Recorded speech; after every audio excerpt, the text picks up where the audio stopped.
कोकणातील प्रत्येक घटनेवर असणार आहे आमची नजर। शेती, राजकारण, समाजकारण, क्रीडा, मनोरंजन आणि बरच काही। आपण पाहताय कोकणातील वेगवान news channel K news Konkan. Mhasla नगर पंचायतीत सत्तेची खुर्ची मिळाली, पण जनतेच्या प्रश्नांचे काय? कार्यकर्त्यांच्या हाती बाबाजीचा ठुल्लू। गेल्या 2 महिन्यांपासून म्हसळा नगर पंचायतीत सुरू असलेला सत्ता संघर्ष अखेर थांबला असला तरी या राजकीय नाट्यामुळे अनेक निष्ठावंत कार्यकर्त्यांच्या भावना दुखावल्या गेल्याची चर्चा सर्वत्र रंगली आहे।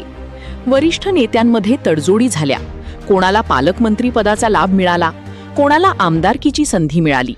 मात्र पक्षासाठी राबणाऱ्या सामान्य कार्यकर्त्यांच्या हाती मात्र बाबाजीचा ठुल्लू आल्याची बोचरी प्रतिक्रिया व्यक्त होत आहे। राज्यात महायुतीचे सरकार स्थापन होऊन तब्बल 18 महिने उलटले, मात्र म्हसळा नगर पंचायतीत महायुतीची सत्ता स्थापन होण्यासाठीही तेवढाच कालावधी लागला। विशेष म्हणजे आता स्थापन झालेल्या सत्ता समीकरणात नगराध्यक्ष पदाचा कार्यकाळ अवघ्या 3 महिन्यांचा असल्याने ही व्यवस्था जनहितासाठी आहे की केवळ राजकीय तडजोडीसाठी, असा सवाल नागरिकांकडून उपस्थित केला जात आहे।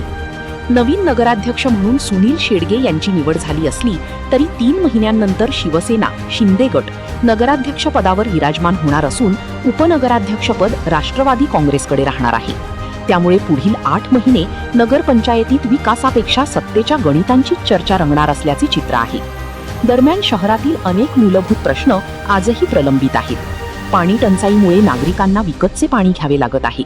स्मार्ट मीटरच्या प्रश्नावर लोकप्रतिनिधी स्पष्ट भूमिका घेण्यास तयार नसल्याची टीका होत आहे। डम्पिंग ग्राउंडचा प्रश्न मार्गी लागलेला नाही।